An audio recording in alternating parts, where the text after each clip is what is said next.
Jesús les dijo a sus discípulos: hagan una comparación, y díganme cómo es que soy. Simón Pedro le dijo: tú eres como un ángel virtuoso. Mateo le dijo: tú eres como un sabio con entendimiento. Tomás le dijo: Maestro, mi boca no es capaz de decir cómo es que eres. Jesús dijo: no soy su maestro, porque han bebido, se han vuelto ebrios con la fuente burbujeante que he descartado. Y lo llevó, se retiró, le habló 3 palabras. Entonces cuando Tomás regresó donde sus compañeros, ellos le preguntaron: ¿qué te dijo Jesús? Tomás les dijo: si les digo una de las palabras que me dijo, agarrarán piedras y me las tirarán, y brotará fuego de las piedras y los quemará totalmente. Cada vez que hay un hombre como Jesús o Buda, tratas de escapar de él en toda forma posible, porque él es como una muerte para ti. Por supuesto, racionalizarás tu escape, encontrarás razones muy ingeniosas de por qué te estás escapando. Argumentarás en tu mente: ese hombre no es un Cristo, ese hombre todavía no está iluminado. Encontrarás algún defecto en ese hombre de tal forma que te puedas sentir tranquilo. Evitarás a ese hombre. Es peligroso encontrarlo porque él puede vivir, él puede ver a través tuyo, tú te vuelves transparente para él. No puedes esconderte de él, no puedes esconder la falsedad que eres, ante él, eres como un libro abierto. Y toda tu vida te has estado escondiendo, toda tu vida has estado tratando de vivir una vida falsa, no auténtica, has estado viviendo en mentiras, y él las verá. Ante él te volverás una hoja temblorosa, ante él serás reducido a tu verdad, ante él no podrás manejar tu falsa imagen, él será una catástrofe. Así que solo aquellos que son muy valerosos pueden acercarse a un Jesús. Es necesario el valor más grande para acercarse a un hombre como Jesús.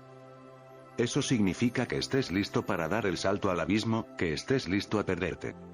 En la inseguridad de lo desconocido, en lo inexplorado, en el océano donde la otra orilla no es visible, para ir con Jesús es necesario tremendo valor. Y este es el problema, que muy pocas personas seguirán a Jesús. Aquellos que escapan lo perderán, y perderán el verdadero significado de sus propias vidas. Porque en lo profundo, cuando tratas de escapar de Jesús, estás tratando de escapar de tu propia verdad. Porque Él no es sino tu futuro, eres una semilla, Él es el árbol, Él ha llegado.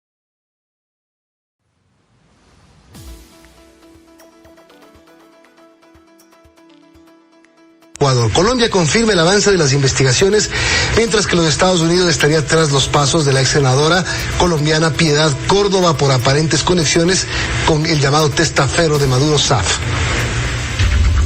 El empresario colombo-venezolano procesado por lavado de dinero y narcotráfico en Estados Unidos tenía conexiones de alto nivel para el negocio de las operaciones ficticias a través del Sistema Unitario de Compensación Regional Sucre.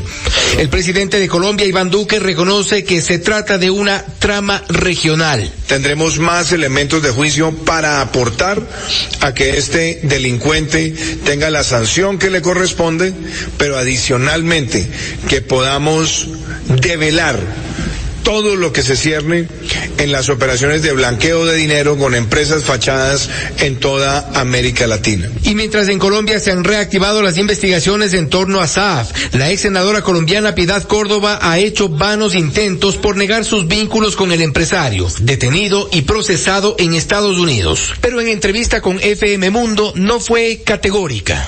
Pues puede haber sido que en julio del 2016 yo haya hecho un buen avión privado, pero... Piedad Córdoba respondió a las acusaciones de la Asamblea Ecuatoriana, que la acusa de nexos con el testaferro de Maduro, Alex Saab. La excongresista anunció acciones judiciales. Córdoba anunció que en las próximas horas denunciará al presidente de la Asamblea de Ecuador ante las autoridades colombianas por difamación y calumnia.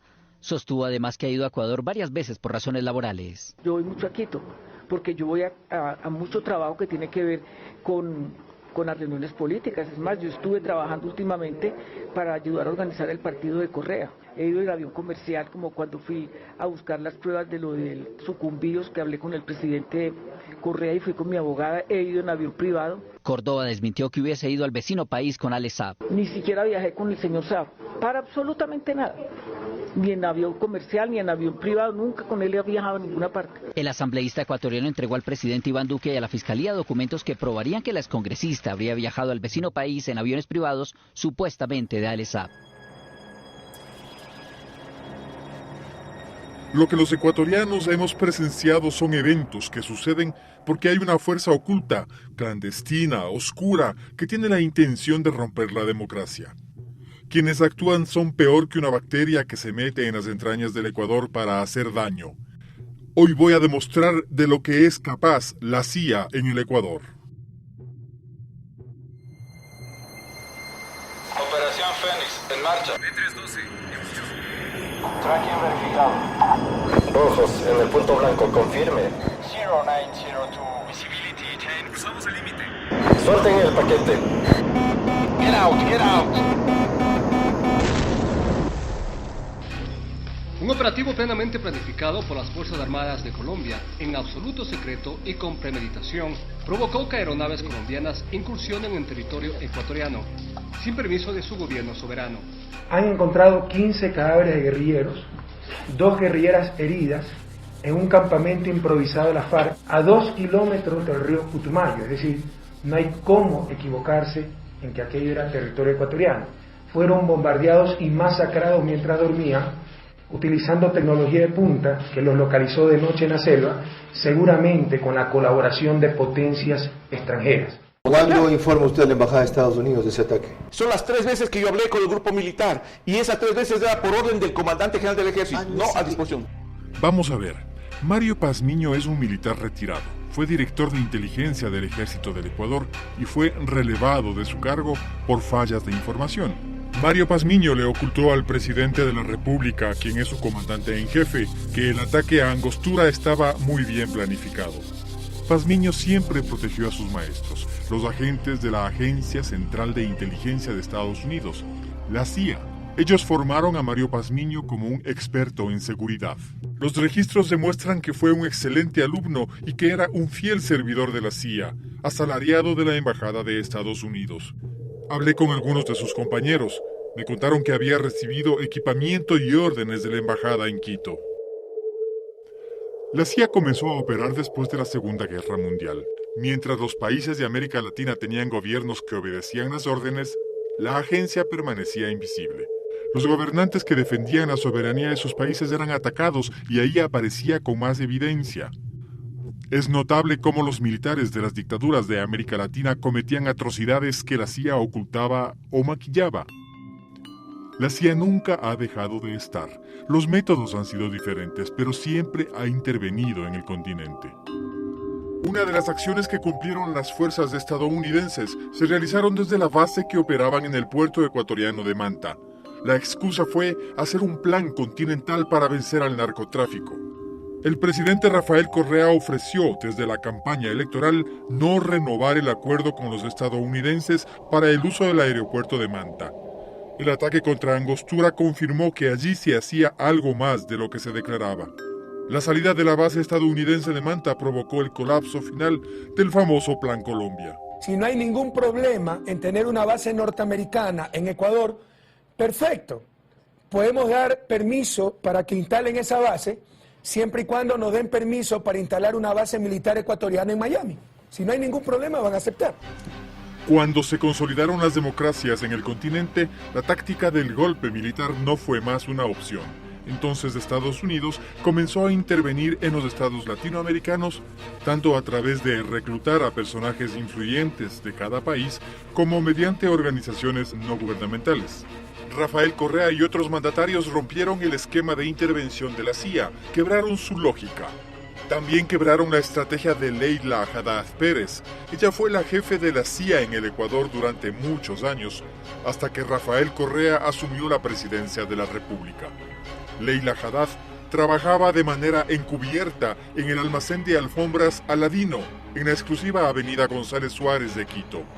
Actuó siempre con el nombre de SWAT. Muchos políticos entraban con el pretexto de comprar alfombras y salían con instrucciones claras de qué debían hacer. En ese almacén también se autorizaba la designación de comandantes de la policía y las Fuerzas Armadas afines a sus intereses. Leila Haddad vivió en el Ecuador con una identidad falsa como ecuatoriana. Hizo bastante daño al país y muchos favores a sus agentes. Gracias a su influencia y de la CIA, logró que Emilio Palacio fuera acogido como asilado político en Estados Unidos. El tristemente célebre editorialista del diario El Universo abandonó voluntariamente el país. Se instaló en Estados Unidos, desde donde intenta influir con poco éxito. La posición soberana del país provocó que se debilitara su red de informantes y en 2008 fue expulsada del Ecuador, justo antes del ataque contra Angostura. La estrategia de Leila Haddad fracasó, entonces la CIA actualizó sus procedimientos, comenzó a aplicar la que se conoce como técnica de los topos. Los topos son periodistas, políticos e informantes reclutados y pagados por la CIA que desgastan las estructuras del Estado. Entonces reclutaron enseguida a la guayaquileña Karen Andrea Holligan Bruckman, nacida en 1953, con residencia fija en Miami, Estados Unidos, y directora de Relaciones Públicas del Inter-American Institute for Democracy. Esta organización es como un grupo de amigos que se sienten importantes porque les llevan a Estados Unidos a hablar contra las dictaduras, cuando en realidad son manipulados y actúan como informantes de la CIA. Su historial en el Ecuador es escaso, pero fue suficiente para encargarle estructurar, coordinar y financiar una red de informantes. Cuando le encargaron la misión, tuvo que reorganizar la red de agentes encargados de atentar contra la democracia en Ecuador. El primero en ser reclutado fue, obviamente, Mario Pazmiño, pero además su lugarteniente y también ex militar, Alberto Molina. En la lista de los más cercanos de Karen Holligan está Fernando Villavicencio. Fernando Villavicencio se hace llamar periodista, pero se formó en los viejos sindicatos petroleros, en los que acostumbraba a chantajear con amenazas de paro, y llegó a ser asesor del entonces asambleísta Clever Jiménez. Villavicencio es clave en todas las acciones de la líder Holligan. Cumple sin cuestionar las acciones de desestabilización. Como no, César Ricaurte. Días atrás, el político Fernando Villavicencio pidió medidas cautelares a la CIDH para evitar que se lo detenga en el marco de la investigación sobre un presunto hackeo de correos electrónicos de varios funcionarios de Estado, entre ellos el presidente Rafael Correa.